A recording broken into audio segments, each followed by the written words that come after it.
But yeah, I think like now that we've had Thanos with the full Infinity Gauntlet and snapped away half the universe and they came back to really do it, I think that we could get truly powerful beings like Galactus in there.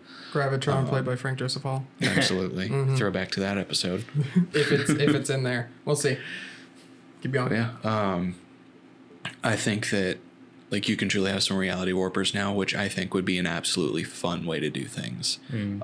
Like on the scale of the illusions from Mysterio, but it's actually real. Oh. I think it'd be pretty cool. How do you know they weren't real? Because that's mysterious. They're how do you know they illusions. weren't real? But they're How do you illusions. know? Because it's drones, man. How do you know? Welcome to the 21st century where we have And drones. welcome to the podcast where Frank just likes to argue. Yeah. I'm Frank Joseph Hall. I'm Jeffrey Bassett. I'm Zachary Dunkerton. And this is a table. This is the table. Good job, table. You do a good job, table. I'm proud of you. You know, hard. Zach, don't molest the table. Gosh, Zach. It's too Stop fun. it. Oh, man. Consent, Zach. Zach's I on might watch cut that out. list. We'll see. Please do.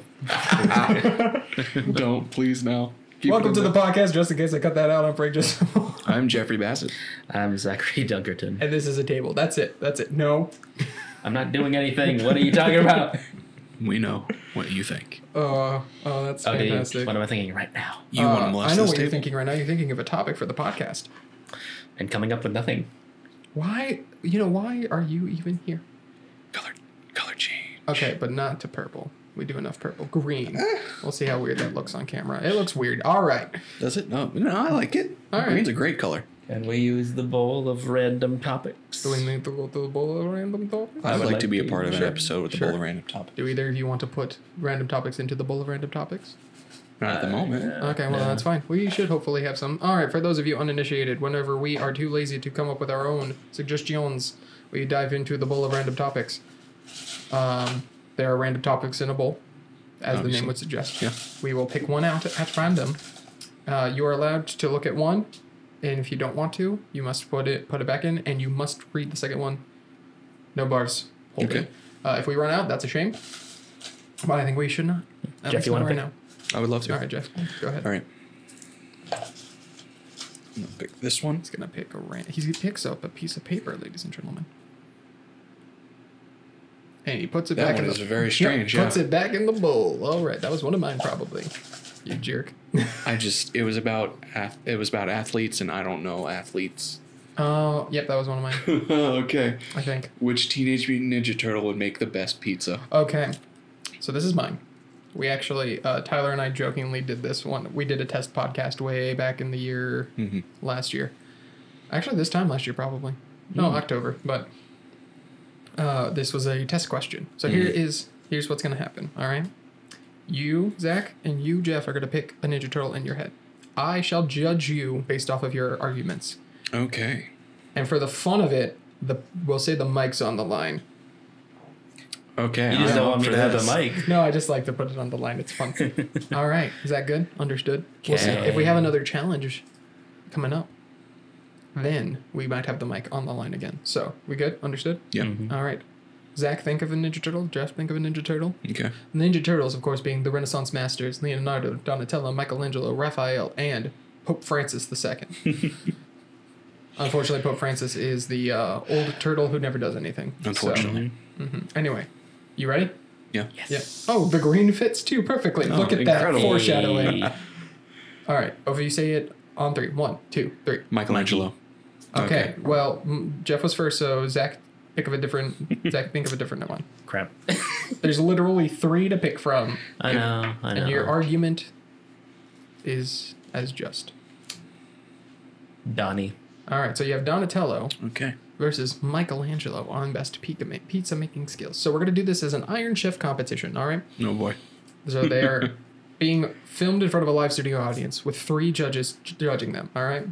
Yes. I'll let each of you pick one judge in favor, and I pick the third judge. Understood? So, what's a judge who you think would be in favor of Michelangelo? I don't know names, unfortunately. Literally anyone. Anyone like Literally anyone. out of the that you entire think would world. favor Michelangelo. That's interesting. I'm Same gonna with go with Binging with Babish. Okay, Babish from YouTube show Binging with Babish, who is a movie nerd. Yes. He might enjoy Michelangelo a little bit more. Okay. Who is your judge of choice? Sean from First We Feast. Oh, wow. So we have 2 Interesting. YouTubers. Yeah. No Gordon Ramsays. No. No Emeralds. That being said, the third one is, of course, the wise Master Splinter. Master Okay. Splinter will be also representative as the third judge. Okay. Are health concerns needed? No, it's fine. All right, so plead your case, Sir Jeff. How is Mikey the better pizza maker? First off, I'm assuming you guys have watched the show. Not only you guys, but y'all in the audience. He is the main pizza guy. He's the main pizza turtle. He's always going after the pizza. He knows what makes a good pizza. He's probably had more pizza than any of us, right? First off, it's going to be whimsical, which I think a pizza needs, but it's not too out there. Like, he's not putting anchovies on the pizza, which is a very controversial thing. He's also not going to put pineapple, which I feel like Donatello might put pineapple. He's the more techie guy. He'd be on the internet. I feel like he'd line up with pineapple, which it's not the worst. It's not the worst topic or the topping, but I feel like if you're going to play it safe, you probably shouldn't put pineapple. I think that he's going to go with a classic cheese and pepperoni pizza. Interesting. Okay. Give your defense for Donatello, and because Jeff gave his pizza, give yours as well. All right. First of all, to the comment of that Mikey eats the most pizza, I feel like all the turtles are addicted to pizza. I remember watching the show as a kid, and they used to eat pizza. I'll allow him to state his case. Okay. They used to eat pizza with ice cream on it. I remember that very fondly as a child, watching them do that and thinking, maybe I should do that, and then trying it, not realizing I didn't like that. Yeah. The cheese and... Too much dairy. Yeah, too much dairy. It just doesn't, too much it clashes. dairy. Yeah. Donnie is the smartest of the turtles. He's inventive. He'd probably find some way to make a pizza-making machine that's very, very good. You're kind of right in that I believe that he would probably get pineapple on his pizza. Probably. I'm not sure if he'd get. I'm missing the word ham. There he is. Yeah, thank you. A Hawaiian. A Hawaiian pizza. Yeah. Which is pretty good. If I'm being honest, not my favorite thing to put on pizza, but Okay. it's a good choice. Okay, so you're going classic pepperoni and cheese. You're going Hawaiian. Mm-hmm. Okay. You will each have 30 seconds to continue your case very quickly. Okay. Feel free to make any jabs and appeal to any judges that are present, to which the other person will have 30 seconds, to which you will have a 15-second rebuttal, and then you will have a 15-second rebuttal. Yeah. Understood? Understood. All right. Jeff, whenever you're ready. All right. I'm going to start out with saying that Benji with Babish, obviously, he makes incredibly inventive stuff, but when you get down to it, he likes good things. And honestly, if I'm going to be honest, pineapple and ham on a pizza, in my opinion, not great, and I don't think Babish would like that. Oh, really? I'm not 100% sure how Sean feels about pineapple on pizza, but I think Splinter definitely going classic pepperoni and cheese. And I think that the classic is going to be the best to win through. All right, ending a little bit early, that's fine. Zach, when you're ready, I will buzz you when your time is done. All right. So Sean has mentioned on the show that he does enjoy Hawaiian pizza, by the way. To several guests, if I'm recalling correctly. Okay. And Splinter, I think, would eat just about anything. As far as pizza goes. Like, again, going back to the ice cream on the pizza, he did eat that. I remember that. Yeah. Donnie is going to make his own pizza. I don't think Mikey even has the capacity to do so. I don't know. I feel like... All right, you have 15 seconds whenever you're ready. I feel like he knows pizza so well that he's able to make the perfect pepperoni and cheese pizza. A little bit burnt on the crust because you need that bitterness. Perfect amount of tomato sauce so that the cheese doesn't just slide off the pizza. I think it's going to be perfect. Zach, when you're ready. I feel like Mikey would accidentally put hot sauce in it instead of actual tomato sauce and ruin it. Okay, that's it. All right, judging based off of the arguments alone. So I think Splinter would be happy with his boys, you know, doing something, being productive with their lives. Though probably upset that they're not sticking to the shadows and being ninjas and being on TV. You try to appeal to Babish, your judge. I will say, though, there is a comment Zach made that I think would appeal to Babish more, and that's making pizza from scratch. Donnie making his own pizza from scratch. Babish is 100% a fan of making anything from scratch. And I think with the added knowledge that Sean Evans also enjoys pepperoni and pineapple on a pizza, I have to give it to Zach, unfortunately. Okay. I'm sorry. Zach is continued reigning champ of the mic on this podcast. But hey, good job, though. Good job. That was close. It was really the making your own pizza from scratch that really won that. I will say he did mention earlier that that Donatello would make a pizza making machine. Hey, Babish is all for that, though. Okay. It's fair. All right, go ahead and pull the next topic. All right. We will see if... Now, if it says choose two, just wait and we will fight. And we will... Figure that out. Yeah. No, it's going to be like choose two, and then two people choose a thing. And then he reads the rest of the question. Favorite board game? Favorite board game? No, don't put it back in. Sorry. No, where'd it go? Got it. All right, so Zach, you're probably the least knowledgeable on board games at the table. Probably. So what's your favorite? I really enjoy Coup. Coup is very fun. Interesting, yeah. Coup is a very fun game. A game of strategy and deception, and you can make people rage quit. It's funny. Yeah, but what's also nice is it's quick. Yeah. Oh, it's nice. I believe you were there when I learned it for the very first time. I was not playing with... I might have been playing with you. I don't remember. It was you, me, and I think... Brandon. Glasses Brandon. Yes, Rollins, and then Miriam, I believe, as well. Yeah. Yep. It was a lot of fun. Coup is a fun game. Yeah, I enjoy absolutely. I think you can't... Like, what's nice is because it's so quick, you can't really get super mad at the game. Yeah. So in that regard, I enjoy it a lot. Yeah, absolutely. It's a nice, fun game to sit down and play. It's strange. I haven't played it in a while, but it's definitely up there, and I'd say top 15 games. Yeah, it's nice. Very fun. All right, Jeffrey. So my game, very, very specific, Cities and Knights Catan. Interesting. So that is the 5-player expansion? 5 to 6 player expansion for Catan, I believe so. I think so. It's a different version of Catan, but it comes with an extra expansion to. Yeah. Each different version comes with an expansion, so you can add up to 6 people, but like the base game is still just 4. Catan, the entire series, has been a big thing that my family has played as I've been growing up.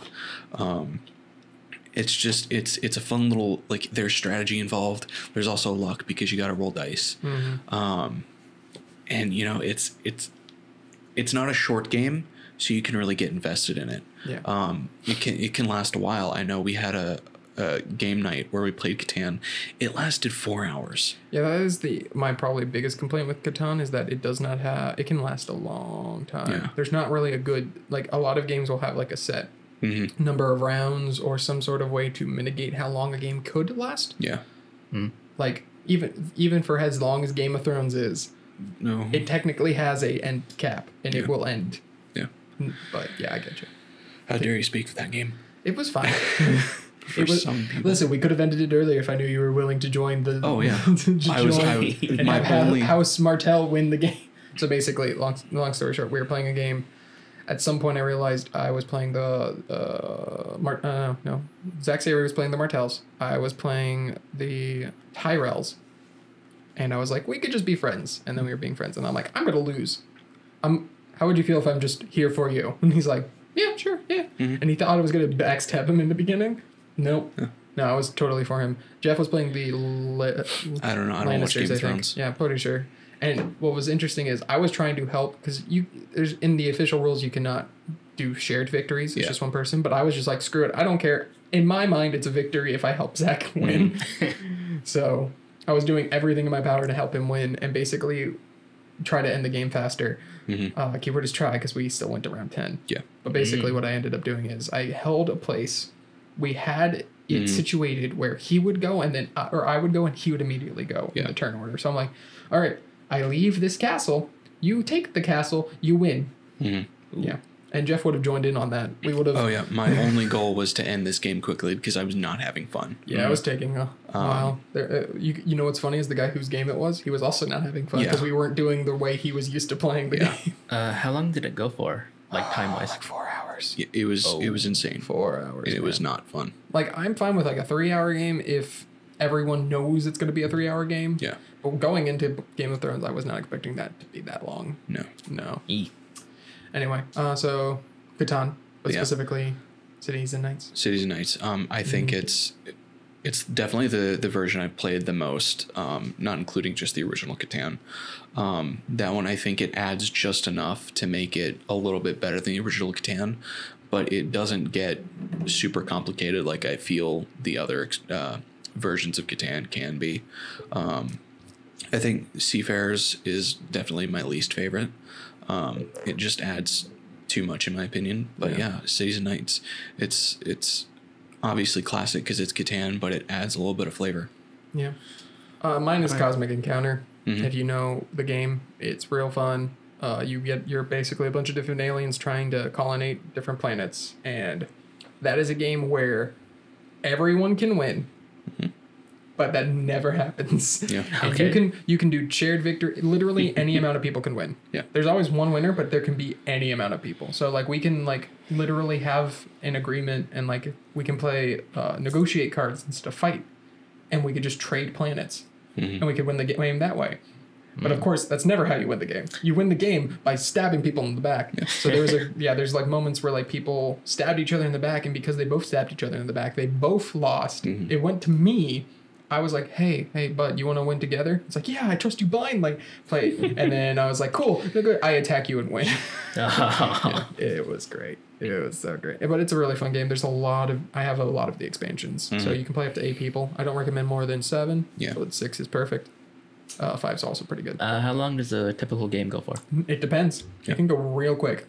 I've seen, like, Cosmic Encounter be won in the first round. Yeah. Like, before everyone has had a turn. Oh. Because all you have to do is get 5 of your ships on anyone's planet. And technically speaking, when it's your turn, you can ask for allies on your side.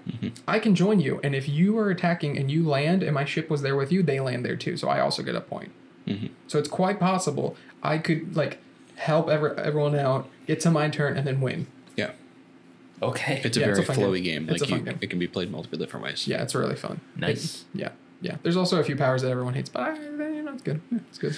Do we want to do like a real quick honorable mention? Sure, real quick. So mine definitely Sentinels of the Universe. Sentinels of the Multiverse. Multiverse. What did I say? Universe. Sorry. I like that game simply because it's like it's a co-op like team game where you're not actually against the other players at the table, which I honestly like. I need that sometimes. You're breaking the rules, by the way. I know. It's also my rules. I don't care. It's one of these two. I promise. Okay, sure. We'll go with this one. You guys can both answer it. Favorite D&D character and NPC you have played. Oh. Okay. What's your favorite? So Zach, how many have you played? How many? We'll stretch this to all of RPGdom. How many have you played? Okay. Player characters, less than 7. That's counting one shots, and I'm a GM, so there's a lot of NPCs I've played. Jeff, you've played 3. I've played a total of 5. Counting one shots, but 3. Yeah, 3. And then I don't know. I've played technically 3. I have 3 miniatures that represents the characters that I never got past the 5th session. Yikes. But then, of course, I've always DM'd. So let's start with you, Mr. Jeffrey. Okay. What's your favorite? My favorite character that I've ever played is 100% Khan. Yeah. Kaminsky comes really close. I feel like once we keep playing with Kaminsky, you might also like him. I definitely think that as Kaminsky grows, I think he will overtake Khan as my favorite character. Because you'll start with the beginning. Yeah. Yeah. But at the moment, Khan is 100% my favorite character that I've played. Okay. Can I do one? Khan's a human barbarian, by the way. Yes. Yeah. Can I do one NPC and one player character? Okay. So player character. Probably Bahir Rothfuss, Dragonborn monk. He has lived the longest. I still can't believe you named his last name after Patrick Rothfuss. Yeah, it's a good name. I'm not saying it's not. I just find it funny. Yeah. And at the time, I did not know that a Bahir was actually a monster. I named it after actually an evil item from an anime that I like. Interesting. And only later on did I find, it's these monsters that were created by the Storm Giants, and oh my goodness. So good job there. But yeah, like how long have we been going with Sente campaign? Over a year and a half. Yeah. Like on a 2 year years. and a half, and meeting up mostly every week. Yeah, there's a handful. I would say out of the 12 months, or out of the 18 months we've met, we maybe met 16, 15 and a half.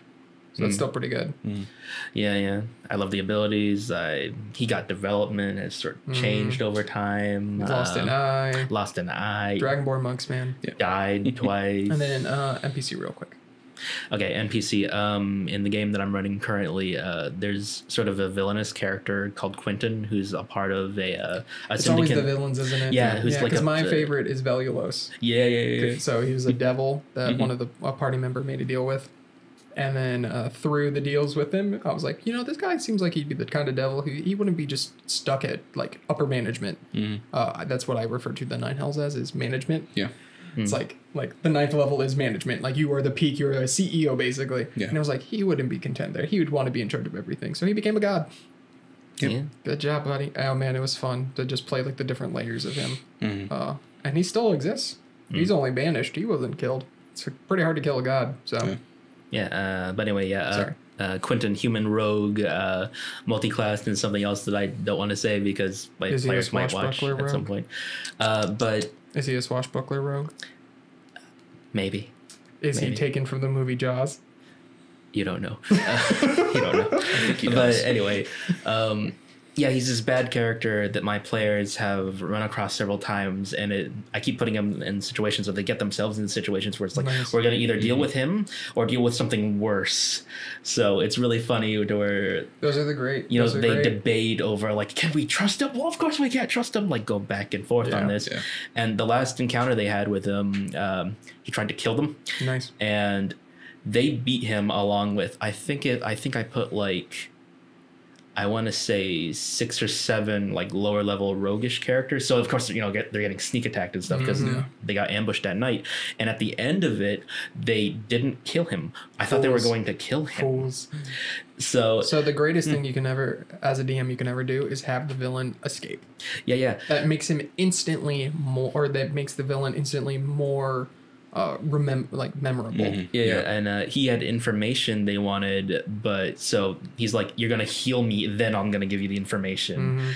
And they did that, and they let him go, and I was so surprised because at the time my players were very sort of intent on killing him. But they did, and he's out there in the world, and I still get to use him. Nice. All right.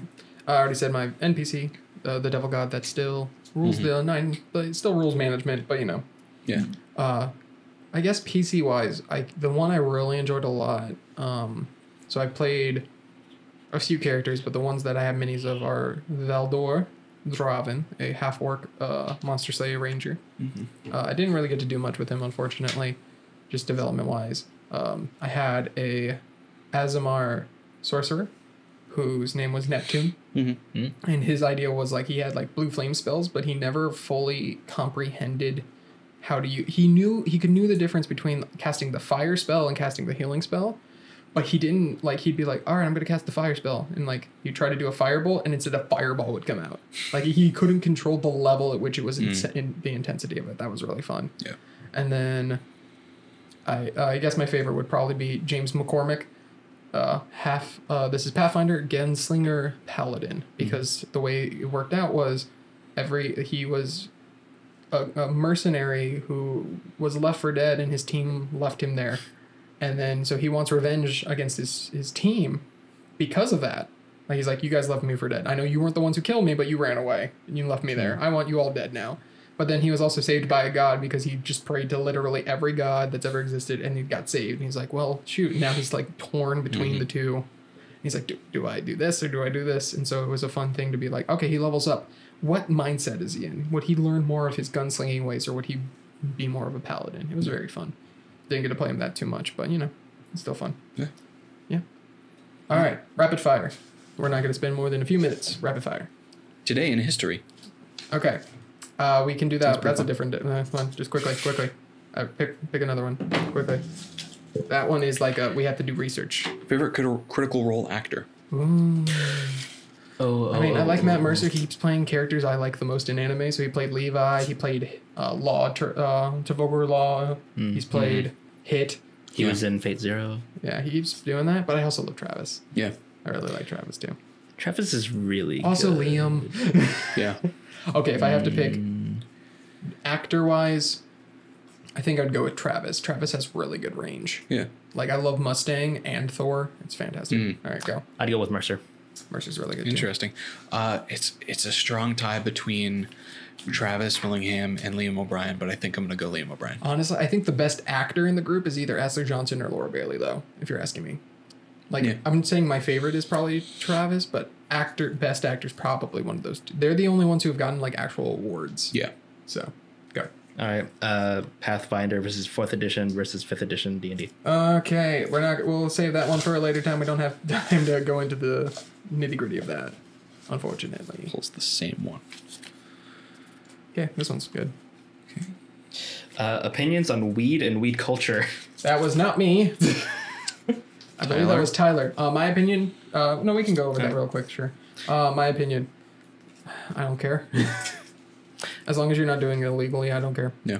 I don't mind as long as people aren't being rude about it. I've seen people vaping in theaters. Yeah. That's not weed, though. It can be, but it's not. It can be, but just like smoking in general. Like, Yeah, just like don't break the law. Yeah. And like that, yeah, sure, that means right. Like, and if it becomes legal, I don't care. Like, whatever. It just stinks. Yeah. That's really what it is. It just stinks a lot.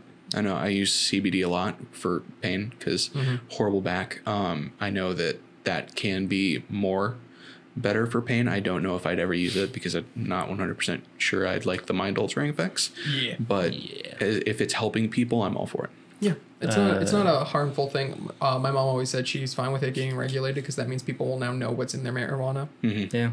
Instead of like, because there was a chance where you could just cut get stuff. Yeah. You could just get random stuff in there and be like, oh no. Yeah, a little side thing. meth now. Back at my old house, our next door neighbor who used to have llamas got Smoked swatted. that herb. Yeah, he got swatted for growing illegal weed. Yikes. Nice. Yeah. Yeah. And I mean, also, I don't know. Some people aren't a fan of it because they're like, well, now we got to get taxed for our weed. And I'm like, I don't care. Give the government money, man. Tax it, We please. need it for roads. Yeah. All right. Final rapid fire one. What is your favorite genre of film? Ooh. Oh, 100. I already know. You want me to Go go? ahead. Horror, 100%. Really? Really. Really? Yeah. You startle quickly. I do, but it's like the adrenaline that you get when you're watching a really good horror film. I feel like you would enjoy some horror RPGs. I probably would, absolutely. We're going to play some at some point for sure. But like jump scares, that's fine. But like when a horror movie does it really well and it scares you with ambiance, oh my gosh, that's incredible. Nice. We saw Ready or Not. Yeah. And I was telling Zach, I think right now the genre where the filmmakers are taking like the most risks and being the most creative is the horror genre. Yeah. So you have Jordan Peele, who's doing fantastic work. Yeah. I keep seeing like 2 or 3 horror movies a year that like has a unique premise that actually delivers on it. So like Happy Death Day, that seems stupid, Groundhog Day, but she keeps dying. No, it was actually really well done. Even the sequel was pretty good, even though it went more sci-fi than horror. But like, yeah, they're doing pretty good. Crawl is really good, really good. Yeah, Cabin in the Woods still holds up really well. Oh yeah. Yeah. So I mean, like, I don't care. I don't get scared easily. So like, I don't care. Like, I'm like, jump scare coming in 3, 2. Yep, there it is. All right, cool. So yeah, I prefer more of the filmmaking craft. But yeah, I get you. I enjoy the sort of epic adventure genre. So like Lord of the Rings, obviously. I consider like Lawrence of Arabia to be there. I Gladiator. Are you not entertained? Are you not entertained? I'm a really big fan of those kinds of films. I know they go on forever, and I realize that those, for a lot of people that's a problem, but for me, I'm fine. I'm fine with that. Yeah, they're very long, but they also have like really cool music. Yeah. Oh yeah. Would you consider Harry Potter? I would say no because it's not adventure. I'd say that falls in like fantasy. Yeah, I'd say like if you've ever seen like Troy, Yes. that was an epic film. I'd say. All right. Isn't that also bad? That's the one with Colin, what's his name? Farrell as Troy? No. You're thinking of something else. No, I'm pretty sure I'm thinking of Troy. No, Brad Pitt was in it. Oh, it's Brad Pitt as Troy. Yeah. Him as yeah. Yeah. But I like the film. It was bad. Okay. You're bad. Oh, genre-wise. I mean, I like the superheroes. The only problem is they're not as deep as they could be. Yeah. That being said, though, what is basically superhero movies, but super deep? Sci-fi. Oh, sci-fi movies. They're so good. Oh, you're so good. Can you name Like, a especially, recent one? so Snowpiercer comes to mind. It has Yeah. it's really good. And it's like, what's funny is a lot of people look at Snowpiercer and they're like, oh, but the metaphor is not that deep. And I'm like, no, that's that metaphor. Yeah. Like, yes, clearly, the poor people are in the back of the train and the rich people are in the front. Good, you figured out basic filmmaking without, like the fact that they did that is so you could realize that fairly easily. Yeah. Like it was, but there's much deeper themes in Snowpiercer that you need to understand too, about like sacrifice and about like willingness to survive in humanity and stuff like that. It's really good. And so like Sunshine is also like that. There's a lot of really good just sci-fi movies. Arrival. Yeah. Oh, yeah. Also comes to mind. Oh, Arrival should have won Best Picture that year. No, yeah. No, I'm serious. Like, No, it should have. because it's the only film that could have been made strictly. Like, it had to be a film. Yeah. You couldn't do any other genre. It had to be film Yeah. because of how it interwove everything. It was so well done. So sci-fi is really good. Unfortunately, sci-fi, unlike horror, it's like one every 2 years. That's really good. Upgrade, I would also argue, was really good last year. I enjoyed that one quite a lot. And then if I have to pick the best superhero movie, it's Into the Spider-Verse. Like, objectively the best, just because of the way the movie was made. Everything about it was objectively the best. So, but yeah, I think that's about it. Any last minute things in general, guys? Have you seen the Wonka Piercer theory? The what? The Wonka Piercer. That That it's actually I have. Snowpiercer and Willy Wonka are in the same universe. Yeah. That's stupid. I think it's incredible. I No, no, love no. it. if you subscribe to that theory, good for you. I think it's stupid. It's fair. I don't think it works at all. I understand that there are similarities, but that does not mean anything. Yeah. Yeah. It's understandable. Yeah. Snowpiercer was also directed by Bong Joon-ho, Cool. one of my favorite directors. Yeah. He also directed The Host in like 2011. He makes great films. Yeah. It was really good. You know what also came out that year? Edge of Tomorrow. Great movie. Winter Soldier. Great movie. Whiplash. Oh, movie. Whiplash. Whiplash was so good. It's in my top 10. Really? Well, first of all, I was a band kid. That's fair. So subject matter wise, it was already up there. Second of all, J.K. Simmons. Yeah. Third of all, the music was great. Yeah. So yeah, no, it's fantastic. If you ever watch Whiplash, talk to a jazz musician and see how accurate it is. It's like, was your band director really that mean to you? Yeah. Yeah. Yikes. Like, not throwing chairs mean, but Yeah. yeah. Yeah. Not my tempo. Now, was I rushing or track? I was getting fired. No. They would. You would think that at least. No, yeah. Yeah. But that sound means that the podcast is over. Dun, dun, dun. And unfortunately, Zach is still the champion of the Golden Feels Mic. bad. One of these It days. feels amazing. Man, one of these days he will lose it. You could have just cheesed it and gave it to me, but No, but he made the better argument. You're the one who picked a that's judge, like and your then he made a opinion, man. good argument for that judge. I'm sorry. It's just like your opinion, man. Yeah, and I was the judge. So, That's fair. Thank you guys so much for listening and or watching. Make sure to check us out on YouTube if you're watching it on, or if you're listening on the audio. Watch us on YouTube at Blue Eclipse Studios. If you're watching us on video, you can check us out in our podcast links available somewhere. I think in the description, but also on our Facebook as well. Anyway, I have been Frank Joseph Hall. I've been Jeffrey Bassett. I've been Zachary Dunkerton. And this has been the podcast. Podcast. Oh, Been great. Hey guys! Thanks for watching. Like, comment, and subscribe. Check us out on Facebook and Twitter.